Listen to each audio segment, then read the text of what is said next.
গল্পের শুরুতেই দেখা যাবে দীপ নীলুর বাড়িতে গেছে। সেখানে গিয়ে দেখতে পায় চুনি বিতান সবাই সেখানে আছে। দেখে তো অবাক হয়ে যায় দীপ। এরপর বলছে, এ কি তোরা এখানে? কিরে চুনি, তোরা কখন এলি? এই কথা বলতেই দেখা যাবে চুনি তো ভয় পেয়ে যায়, কিছুই বলতে পারছে না। এরপর কাছে এসে বলছে, আরে দাদা ভাই, আমার তো একা একা বোরিং লাগছিল, ভালো লাগছিল না, ভাবছিলাম কি করব একা একা। এরপরই তো ওদেরকে ডেকে নিলাম, ওরা এলো আর আমরা গল্প গুজব শুরু করে দিলাম। এই কথাই বলছে। এরপর দেখা যাবে নীলুকে বলছে, তোর সাথে আমার ইম্পর্টেন্ট কথা আছে, চল ও ঘরে চল। এই কথা বলতে কাসাই বলছে, না না, পরে কথা হবে। এরপর দীপ বলছে, কি রে, কথা বলতে দিবি না? এরপর জোর করে নীলুকে টেনে নিয়ে যায় অন্য রুমে, যেই ঘরে আছে ঝাঁপি, খাটের তলাতে লুকিয়ে আছে। এরপর দেখা যাবে দীপ সেখানে গিয়ে বসে খাটের উপর। এদিকে ঝাঁপি দীপকে দেখে বলছে, ওকে এখানে এসে বসতে হলো, এখন যদি আমি ধরা পড়ে যাই তখন কি হবে? এইদিকে দেখা যাবে নীলু তো মনে মনে বলছে, ঝাঁপি যে কোথায় লুকোলো কিছুই তো বুঝতে পারছি না। এখন তো দীপ এই ঘরেও চলে এলো। এরপরই দেখা যাবে কাসাই, চুনি, বিধানও সেই ঘরে চলে আসে। এরপর দীপ বলছে, কি রে, আমাকে কি কথা বলতে দিবি না নাকি? তোরা আবার এই ঘরে কি করছিস? ওইদিকে ঝাঁপি ঝাড়ালক্ষ্মীকে ডাকছে, বলছে, এবারের মতো বাঁচিয়ে দাও, তীরে এসে তরি ডুবিয়ে দিও না। এই কথাই বলছে ঝাঁপি। এরপর দেখা যাবে কাসাই নীলুকে ইশারা করতেই নীলু উকি মেরে দেখছে খাটের তলাতে ঝাঁপি আছে। এরপর নীলু বলছে, যাক বাবা, ও লুকিয়ে আছে, এখন আর দীপ ওকে দেখতে পারবে না। এরপর দীপ বলছে, তোরা এখন যা, আমি নীলুর সাথে কথা বলবো। এই কথা বলতেই দেখা যাবে বাকি সবাই চলে যায়। এরপর দীপ নীলুকে বলছে, নীলু, তোর সাথে আমার ইম্পর্টেন্ট কথা আছে, শোন। আমি তো বিদেশের একটা কোম্পানিতে অ্যাপয়েন্টমেন্ট লেটার দিয়েছিলাম, ওরা আমাকে সিলেক্ট করেছে। এখন আমি কনফার্ম করলে আমার ওখানে জবটা হয়ে যাবে। আমি যখনই কনফার্ম করতে যাব ঠিক তখনই আমাকে একজন কল করেছিল, তাদের নাকি একটা কোম্পানি আছে সেটা এই দেশেই। এই কথা বলতেই দেখা যাবে নীলু বলছে, হ্যাঁ, সেই কোম্পানিটাও তো খুবই ভালো, তুই নিঃসন্দেহ সেখানে জয়েনিং করতে পারিস। এই কথা বলতেই দেখা যাবে অবাক হয়ে যায় দীপ। ওইদিকে ঝাঁপি সবটা শুনে বলছে, ও তো এক্সাইটেড হয়ে কি বলে ফেলছে, এখন কি করে সামাল দেবে এখন যদি সবটা বুঝে যায়। এই কথা বলতেই দেখা যাবে ওইদিকে দীপ নীলুকে বলছে, তুই কি করে জানলি ওই কোম্পানিটা ভালো? এরপর নীলু বলছে, আরে আমি ভেবেছি, তুই তো বললি কোম্পানিটার নাম, আমি ভাবছি যে তুই একবার চেষ্টা করতে পারিস, হয়তো ভালোই হবে, খুব নামি দামি কোম্পানি তো। এ কথাই বলছি নীলু। ওইদিকে দেখা যাবে কাসাই আর চুনি বলছে, এখন কি হবে? দাদাভাই যদি সবটা জেনে যায় আর ঝাঁপিকে যদি দেখে নেয়? এরপর চুনি বলছে, কিছুই তো বুঝতে পারছি না কি হবে। এরপর কাসাই বলছে, দাঁড়া, আমি ম্যানেজ করছি। এই কথা বলে কাসাই চলে যায় দীপদের কাছে। দীপকে গিয়ে বলছে, আমি মোগলাই খাবো। এই কথা বলতেই দীপ অবাক হয়ে যায়, বলছে, কি ছেলে মানুষই করছিস বলতো? আমি তো বলেছি নীলুর সাথে আমার ইম্পর্টেন্ট কথা আছে, আমাকে কথাটা বলতে দে, আমি কথা বলি তারপর নিয়ে যাব। এই কথা বলতে কাসাই কিছুতেই মানতে রাজি না, বলছে, আমি এক্ষুনি যাব, আমাকে নিয়ে চল, আর না হলে আমি কিন্তু খুব কান্নাকাটি করব। এইদিকে দেখা যাবে দীপ বলছে, কিরে, তোরা এই ঘরে আমাকে আসতে দিচ্ছিস না, এই ঘরে কি সমস্যা? কথা শুনে নীলু বলছে, যা, আমার বউটা এবার সবকিছু ভেস্তে দেবে। ওইদিকে কাসাই বলছে, না, কোনো সমস্যা নেই তো, আমার তো এখনই মোগলাই খেতে ইচ্ছে করছে, মোগলাই খেয়ে আসি, তারপর না হয়তো কথা বলিস। এরপর দীপ বলছে, দাঁড়া, তাহলে ঝাঁপিকে একটা কল করি, কারণ ঝাঁপি তো মোগলাই খেতে খুব ভালোবাসে। এই কথা বলে ফোনটা বের করে ঝাঁপিকে কল দিতে থাকে দীপ। এইদিকে ফোনটা বেজে ওঠে খাটের তলায়। ওইদিকে দেখা যাবে ঝাঁপি বলছে, আমি কি ভালোবাসি না বাসি এটা কি ওকে এখনই মনে করতে হবে? তখন ফোনটা বেজে উঠলে ভয় পেয়ে যায় ঝাঁপি। এদিকে সবাই ভয় পেয়ে যায়, খাটের তলার দিকে তাকিয়ে আছে। এদিকে চুনি বলছে, যা, এবার তো ধরা পড়বেই, মনে হচ্ছে ঝাঁপি ধরা পড়ে গেছে। ওইদিকে ঝাঁপি বলছে, এমা, আমি তো ফোনটা সাইলেন্ট করতেই ভুলে গেছি, এখন কি হবে? এরপর দীপের নজর যায় খাটের তলার দিকে। এরপর দীপ বলছে, কি, ঝাঁপির ফোন এখানে বাজছে কেন? তার মানে ঝাঁপি কি এখানে এসেছিল? আচ্ছা দাঁড়া, আমি দেখছি ফোনটা কোথায় বাজছে। ওইদিকে ভয় পেয়ে যায় সবাই। এদিকে বিতান বলছে, এবার তো আমরা ঝাঁপির সাথে সাথে আমরাও কথা শুনবো, ঝাঁপি তো এবার নিশ্চিত ধরা খাবে। ওইদিকে দেখা যাবে ফোনটা উঠাতে যাবে ঠিক তখনই কাসাই দৌড়ে চলে যায় আর খাটের তলা থেকে ফোনটা উঠিয়ে নেয়। দীপকে বলছে, নে, উঠিয়ে দিলাম, কারণ আমাদের খাটটা তো অনেক নিচু, তুই আনতে গেলে হয়তো ব্যথা পাবি, নে। এই কথা বলে ফোনটা দিয়ে দেয় দীপের কাছে। এরপর ওইদিকে ভীষণ ভয় পাচ্ছে ঝাঁপি। এরপর দীপ বলছে, আচ্ছা আমি না কিছুতেই বুঝতে পারছি না কি হচ্ছে কি এসব, তোরা কি আমার সাথে ফাজলামো করছিস? আর ঝাঁপির ফোন এখানে কি করে এলো? এরপর কাসাই বলছে, আরে মেয়েটার জন্য না আমার খুবই কষ্ট হচ্ছে, জানিস তো, মেয়েটা তো এখানে এসে কতই কান্নাকাটি করলো। এরপর দীপ বলছে কান্নাকাটি করলো? ঝাঁপি এখানে এসে কেন কান্নাকাটি করছিল?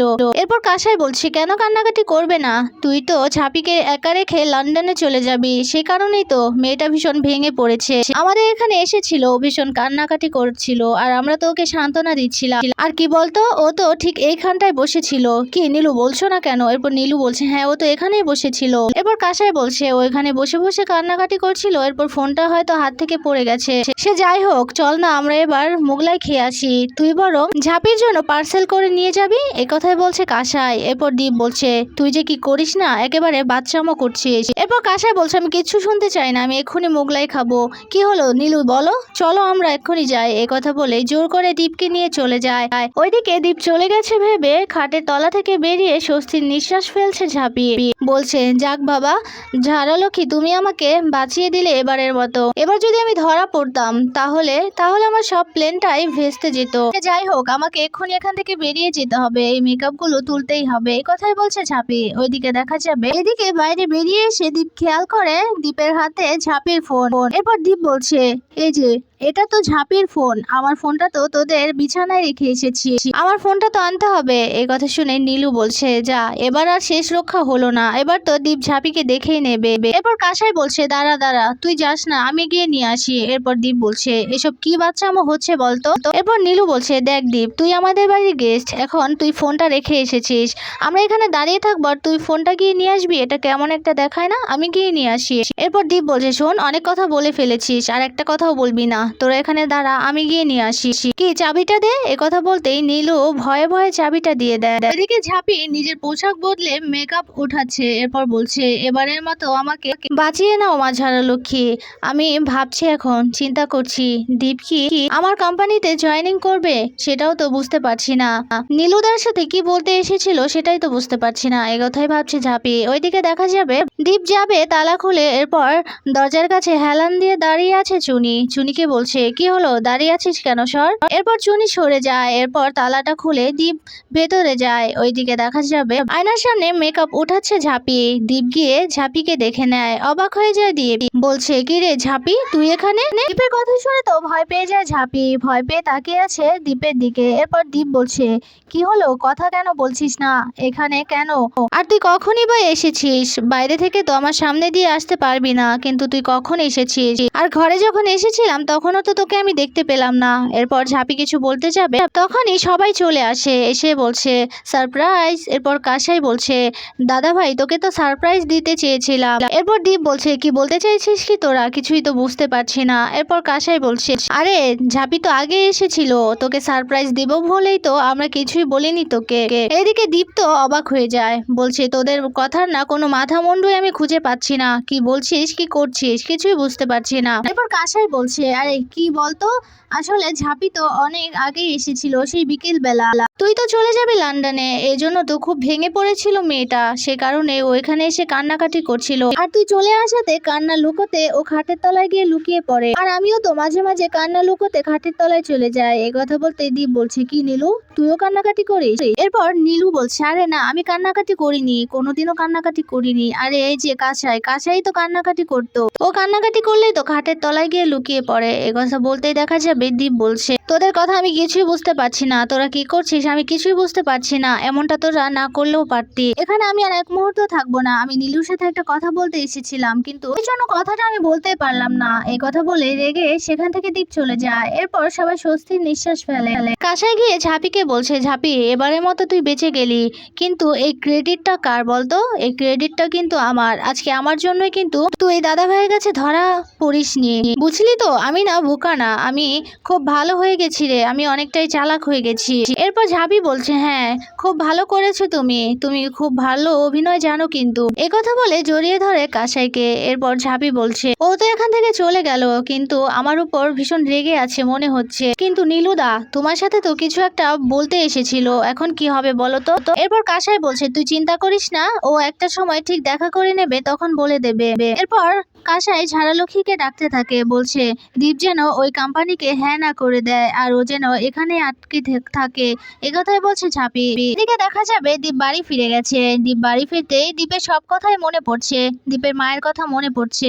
এরপর নীলু যে বলেছিল ওই কোম্পানির কথা, কোম্পানিটা ভালো, বিদেশে না গিয়ে এদেশে কাজ করলে ভালো হবে, এইসব কথাই মনে পড়ছে দীপের। মনিকার সাথে যে কথা হয়েছে, ওকে যে চাকরিটা দেবে সে কথাও মনে করছে। এরপর দীপ মনে মনে বলছে, আমি তো এটাই চেয়েছিলাম, মনিকা আমাকে যে অফারটা করেছিল সেখানে আমার কোনো বস থাকবে না, আমার উপর কারোর কোনো জোর জবরদস্তি থাকবে না, কারোর কোনো কথাই চলবে না, আমি আমার কোম্পানির বস, এটাই তো আমি চেয়েছিলাম। আর মনিকা তো একটা শর্ত দিয়েছে, মনিকা তো আমাকে বলেছে ঝাঁপির অফিসে বসে এই কাজটা করতে হবে, কিন্তু আমি তো চাই না ঝাঁপির কাছাকাছি থাকতে, কিন্তু কি আর করা যাবে, এটা নিয়ে আমাকে ভাবতে হবে খুব তাড়াতাড়ি। এই কথা বলে ল্যাপটপটা নিয়ে কাজে বসে যায় দীপ। ওইদিকে দেখা যাবে ঝাঁপি রুটি বেলছে, ওইদিকে দীপের মা এসে বলছে, সবার কাছে গিয়ে তো বলিস তুই নাকি সরকার বাড়ির বউ, সরকার বাড়ির বউ মুখে বললেই হয় না, কাজে করেও দেখিয়ে দিতে হয়, আরো 40টা রুটি লাগবে, এই রুটিগুলো তাড়াতাড়ি বানিয়ে ফেল। এই কথা বলে দীপের মা সেখান থেকে চলে যায়। এরপর চুনি সেখানে আসে, চুনি শুনে বলছে, ঝাঁপি তুই কোনো চিন্তা করিস না, আমি না মাঝে মাঝে ভেবেই পাই না জেঠিমা এমন কেন করে তোর সাথে, তবে তুই কোনো চিন্তা করিস না, আমি আছি তো, তোকে হেল্প করব।